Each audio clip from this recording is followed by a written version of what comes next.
question. But I would like to ask, how did you know that your wife was the one? Okay. I already laid down the reasons and the ways on how to find your one. If you have the money, you can buy my book, Shalaba Edition. But I'll give you tips. I'll give you the framework. I know. You don't need to buy the book. I'll tell you the framework.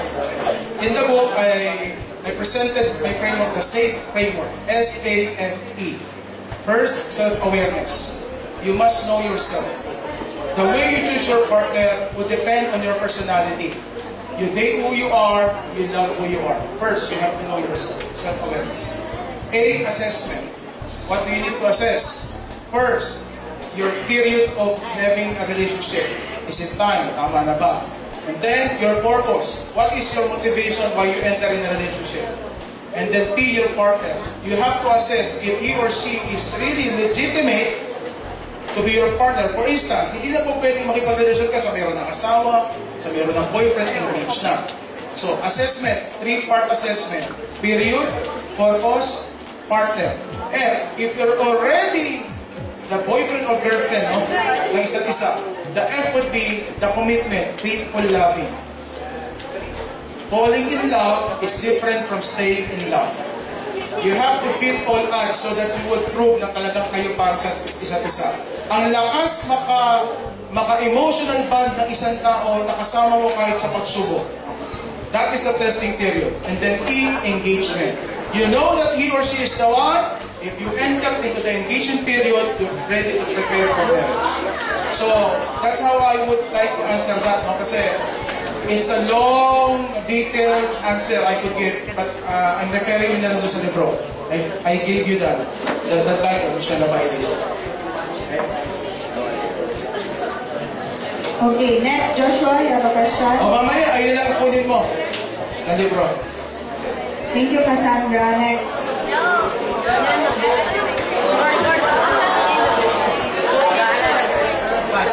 Pass. Yes. Mahirap ba talaga pigilan ang teenage pregnancy?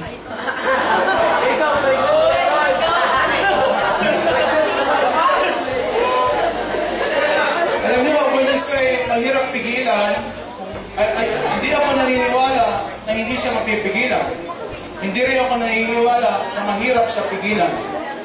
So yung sinabi ko kanina, pupunta tayo sa lugar kung saan tayo mabilis matukso. Sa inyong edad, napakataas ng pagpatol sa physical intimacies. Bakit? Yung inyong katawan na babago. Yung inyong emosyon na babago. Kaya minsan marami sa kabataan dito. Kaya I would really suggest, I refer you to my book, Sexy Edition. Mamaya kailangan kunin mo para mas marami yung idea. Okay? Isa lang. Give chance to others. Okay? Pero ito, isa pang tip ko sa inyo, para maiwasan nyo ang teenage pregnancy, mabuntis o makabuntis, pumili kayo ng matitindong barkada na pareho kayo ng values na hindi kayo ilalapit sa ganyan sitwasyon. Get involved in the ministry, focus kayo kay Lord, at sa ministry tinabigay sa inyo. Okay? Discipline yan, discipline. It's not really the physical urges that would dominate you, but your desire to fulfill God's plan for you. Okay. Next. Ilang beses ka na po nasaktan sa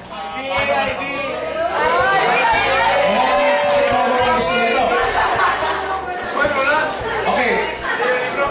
Ang unang nasaktan ni Kuya Rola, second year high school. Okay, just to give you the idea. Second year, grade 8. Meron akong crush noon, napaka-cute ng babae. May kamukha siyang artista eh. Nakita niya ng picture, yung picture niya nakita niya ni Gigi kasi lahat ng babaeng dumaan sa buhay ko, pinakita ko kay Gigi. Para at least pag nakita kami, di ba, sa reunion o kaya sa daan, at least kilala niya. Ang una kong relasyon talaga na eme-eme lang naman yun eh. So hindi talaga seryoso. First year, pero second year nasaktan ako. Bakit? Alam yung tipo na nagmahal kayo pero yung minahal nyo, mas mahal ang best friend.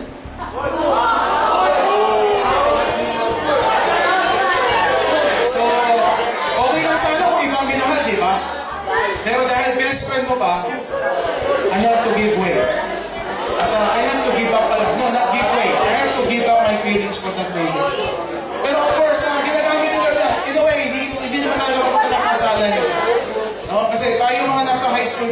o kayo na kayo, malaking parte ng buhay niyo ay acceptance. Matanggap kayo at yung mga new adventure ng buhay maranasan. Pero, sinasabi kanina, pag kayo tumuntok ng kolehiyo, marami pa kayong makikita mas maganda, mas matalino. Pag kayo nagkatrabaho, marami pa kayong options. Kaya huwag kayong masyado magmadali. God may give you the best kung marunong kayo maghintay. Pero pag hindi kayo nakapaghintay, pwede ibigay sa inyo, Lord, good luck and better, but not the best. So sana huwag niyo pagsisihan nyo. Okay? Okay, next. Next. What's your name, Gary? The one who asked, what's your name? Sakit mo mo, kasi natin, sakit mo mo. Kasi kayo. Machiloy, ikaw, Machiloy.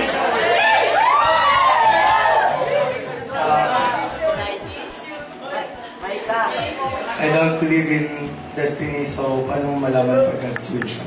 Paano mo po malaman pag God's will siya? God's will. Okay. So when you talk of God's will, you can never know God's will apart from His Word. Okay, dinawin ko to. Kaya ninyo malalaman na kalooban siya ng Diyos. Ang Panginoon, meron sa salita, that is the Bible. Hindi mo malalaman kung anong kalooban ng Diyos pag wala kang alam sa Biblia. Kaya ang first step to know God's will, read and study your Bible. Pangalawa, if you know isang God's will, kung meron kayong community of faith in church, i-confirm nila sa inyo kung talagang bagay kayo sa isa't isa. Bakit? Kasi ganito yan. Nangungusap si Lord individually and corporately. Kunyari, ito, give example. Ang isang tao o kabataan na may calling, makukonfirm ng mga pastor yan. Hindi niya pwede sabihin, ay gusto ko magpastor, ordain niyo na ako. No. Ang mag-o-ordain sa kanya, community. Hindi nila i-ordain ng sarili niya. The same thing with marriage. Para malaman niyo na God's will siya, suportado kayo ng mga tao, adults, na naniniwala na ang inyong relasyon ay talagang wala sa Panginoon because they pray for you. Ang suggestion ko, find a community na makakatulong sa inyo para mag-decide. Kasi bakit? Mga kabataan, pag kayo naging single, variable kayo. Marami tayong blind spots. Yung sabing blind spots, nakikita nila pero hindi mo nakikita. So let them, give them the license to correct you. To some extent, no? So, siguro as basic na. Sa siya na ba edition, nandun yung sagot ko. Okay, sa prayer. So, i-grade na lang siya. I-grade na lang, ibigay lang. Okay. Sige, sino pa? Okay, good. Okay. Good.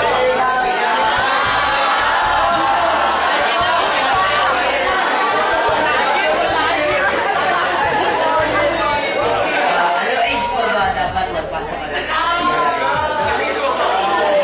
Age. Okay, ganito yun. Pwede bang may sumagot wala sa inyo yung tanong niya, anong age daw dapat pumasok sa relasyon? Kung talagang may natutunan kayo sa nila. Pwede ba may sumagot? Anybody?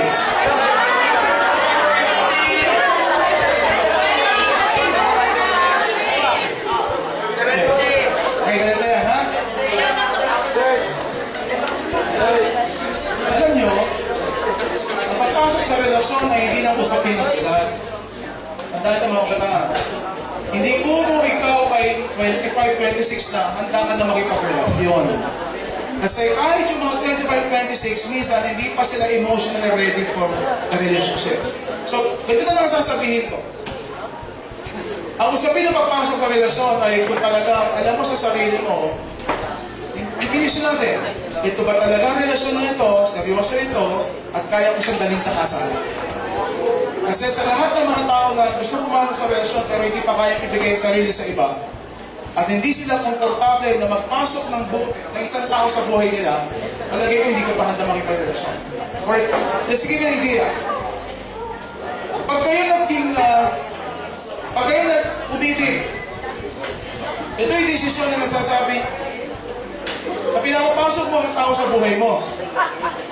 At lahat ng inconveniences na dala ng pagpasok ng tao din sa buhay mo, dapat handa ka. Pag hindi ka pa handang maging faithful, may karelasyon ka pero buhay pinatadalaga ka pa rin, hindi ka pa handa. Kung ikaw ay hindi pa handa para harapin ang magtatrabaho, kasi papunta na marriage siya, nag-aaral ka pa, I would really suggest mag-aral ka muna. Ang hirap sa atin, ganito ha, listen up. Pumapasok sa relasyon ng mga kabataan, tapos sasabihin sa akin ng mga bata, usually mga babae, ba't ganyung pastor wala siyang time sa akin? Ang tanong, ikaw ba priority? So basically, makasagot kayo siguro sa white and then sa gray na book. Okay? We don't have much time kasi hindi pwedeng elaborate kasi wala ang oras natin. Pero usapin yan, first and foremost, number 1, maturity. Sa different areas ng buhay mo, maturity, emotionally, specifically, spiritually, physically, emotionally, socially, whatsoever. Okay? Hindi ako magsasabi ng edad. Pero technically, ang mga tao na hindi pa handa for prefrontal cortex formation, yun nga sinabi natin. So ideally, kung tatanungin niyo ako anong edad, okay, hindi ito hindi ito formal. Pero ideally, magtapos ka ng mag-aral at handa ka ng magtayo ng isang pamilya kasi handa ka ng magtrabaho. That's my recommendation.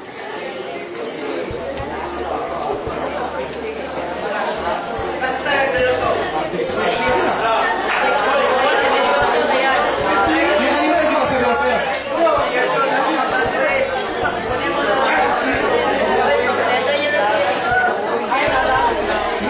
Bakit every time magka-relationship tayo, tapos kung mag-break up, sigad pa natin sisihin? Pag-notice ko kasi. Sino nag-break up? Ikaw o kaibigan mo? Ang na-notice daw niya, kapag nag-break up daw, ang Diyos daw ang sinisisi. Well, hindi ko alam ang dahilan. Maraming mga tao, hindi naman sa hindi sila naniniwala sa Diyos. Galit sila sa Diyos. May hugot niya mamaya. And I don't have a straightforward answer to that question. Siguro, kailangan natin iproseso muna anong pinagdadaan nila at kailangan nila sisihin ng Diyos. Kaya nga ito sinasabi ko, pag meron pa kayong mga issues sa buhay, tapos ang inyong nakapartner may issue din sa buhay, pag nagsama kayo, double issue na yan. Kaya dahan-dahan tayo. Okay? Ayusin nyo muna sarili nyo. As I said, sa SIG framework, self-awareness. Settle your issues so that you will be prepared to meet the one that God is preparing you. Okay? Kailangan nyo ng community, magulang nyo, mga pastor nyo, even your teachers to help you para tulungan kayo sa decision making. Mga kapatid, hindi nyo kaya mag-isa yan. Kailangan nyo ng tulong ng iba. Una ng Panginoon, pati yung mga nagmamahal sa inyo. Okay? Meron pa ba? Ilang question?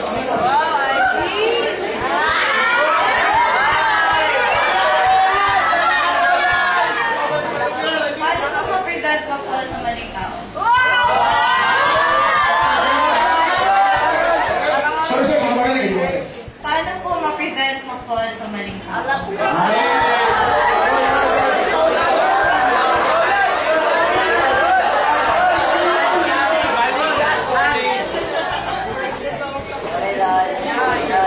Pwede mo bang invite yung mga teachers para sumagot eh?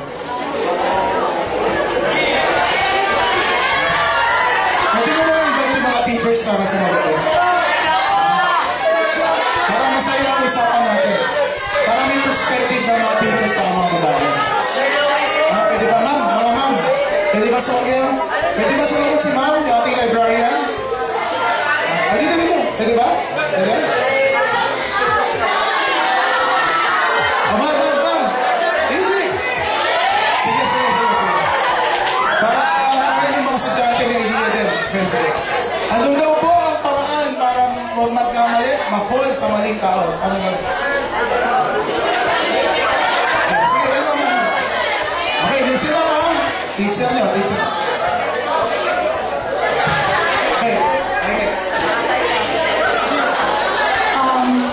Grabe kayo dinadamay niyo ako ah. For me, since I'm married to the father of gift, he is so faithful to me and I'm so faithful to him.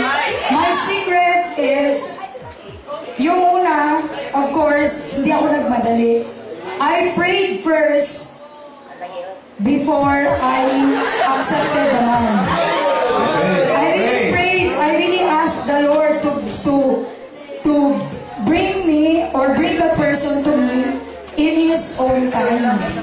And then, si Lord kasi ang greatest matchmaker. Sabi nga ni Pastor kanina, that would be confirmed doon sa word niya. At the same time, people around you, if that relationship is really pleasing to the Lord, mako-confirm yan sa mga elders nyo, sa mga persons of authority ninyo, and in many ways, mako-confirm yan doon. So yun, so that you will not fall into, you will not fall into that man na hindi para sa'yo. Do not mess up with someone whom you do not know na yan ang magiging husband or magiging wife mo. Diba? Kasi meron yan siyang nakatakda sa kanya at meron din para sa'yo. Wait for the right time, pray, ngayon pala mag-pray na kayo, and then always do what is pleasing to the Lord. And then, dapat pag nagpasok kayo dyan, yung ready na kayo, sabi nga ni Pastor, yung makita mo ang sarili na yan ang person ng iyong papakasalan. So, ganun. Kaya bawal talaga yung magkaroon ka ng relationship for the sake of having a relationship. Okay, mga kakisima! Abangan mga sagot pa, isa pa. Okay, isa pa sagot, kailangan sa teacher.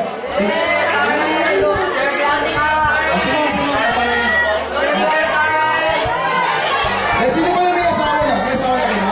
Sino may asawa na?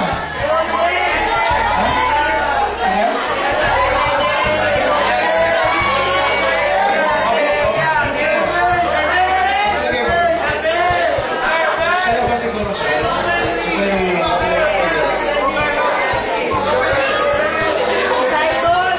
Okay, ano pa? Sino pa? O sige, nasa natigil yung tanong na yan. Naulit mo na, no? Inuulit mo sa salita kanina. Hindi nyo kaya mag-desisyon mag-isa. Yun ang gusto ko sabihin. Marami kayong dapat silipin at tignan para hindi kayo magkamali.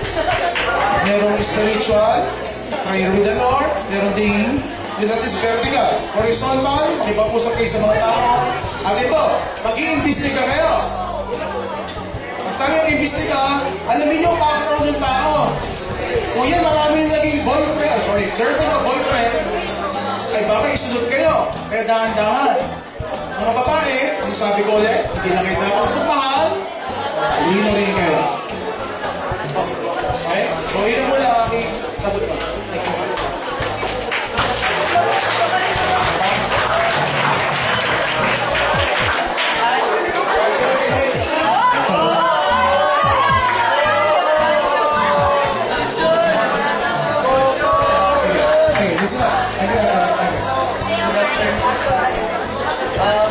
Meron pa ako pagkilala ng magkasipang as minsan kasi may natatabakang tao sila kaya ikaw na kaibigan masyado kang concerned at nakakapagpabagawang pakinggan na ikaw kaibigan nila pero pinukonsider mo ang balik nila. So, kung sabihan mo kasi sila ng direction pass, malamang sasabihin nila, wala kang pake kasi kinahana kami pero paano ko ipaabot sa kanila na nagawa nila may nakatapatan silang tao. Okay. Hey, narinig niyo yung tanong, no? Napakagandang tanong. Una muna, ano pangalan mo ba yun? Ano pangalan mo? Ano pangalan mo? Carl. Hey, Carl. Isa lang masasabi ko, talagang mahal na mahal mo yung kaibigan mo. No? That you're ready to somehow correct him or her if ever.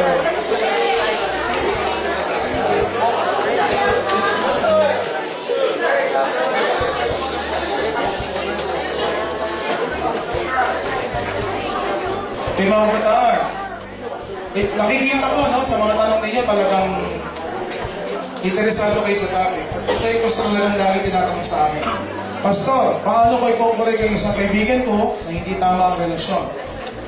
At totoo niyan, may mga bagay hindi natin kayang gawin para sa kanila. Ang tanging natin magagawa, magsabihan sila, ipanalangin. Ano man ang mali desisyon nila, kung yung consequences, sila aali nun. Ang magagawa mo, Carl, basically, sabihin mo lang. Kasi at the end of the day, sila pa rin magdidesisyon. Pero ito rin ang nasabihin ko. Pag sila nagkamali at bumagsak sa pagkakasala at kailangan nila ng makakatulong para bumangon, dapat ready ka rin, nandun ka rin lagi. As a friend, samahan mo sila kahit nagkakamali sila. Siguro minsan kailangan tigilan mo kasi matigas talaga ang ulo, di nakikinig, pero hindi ibig sabihin iiwan mo sila. Okay? At ang mahalaga dito, pag-pray mo. Kasi ang prayer is spiritual. Pinabasag niya yung mga lumuloko sa kanila mga espiritu na mali. Okay? Sa ngayon, yun ang masasabi ko. Hindi ka pwede kasi makialam, lalo kayo mag-aawan. Emotional tension na ang dudulog sila. Okay?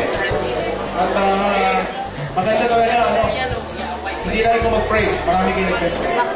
Okay, one last question na lang. One last question and then we will proceed to book signing. Okay, last na si Daniel. After you break up, what kind of relationship should you have with that person? Stay as friends? Or just stay as friends? Case of breaking up. May nalutan na ito. Very sensible and significant questions. Really nice. Okay. Alam nyo, dahil sinabi ko kanina, mahirap makalimot ang puso na saktan. Ikaw man ang humiwalay, ikaw man ang hiniwalayan, masakit yun. But sometimes, we have to do God's will first and foremost. Hindi yung kalooban natin. God's will before our will. God's choice, not our choice. The truth of the matter is, be formal about it. Pag sabi be formal about it, have a final talk, if that's possible. Pag sabi final talk, you already set, parang you already made up your mind.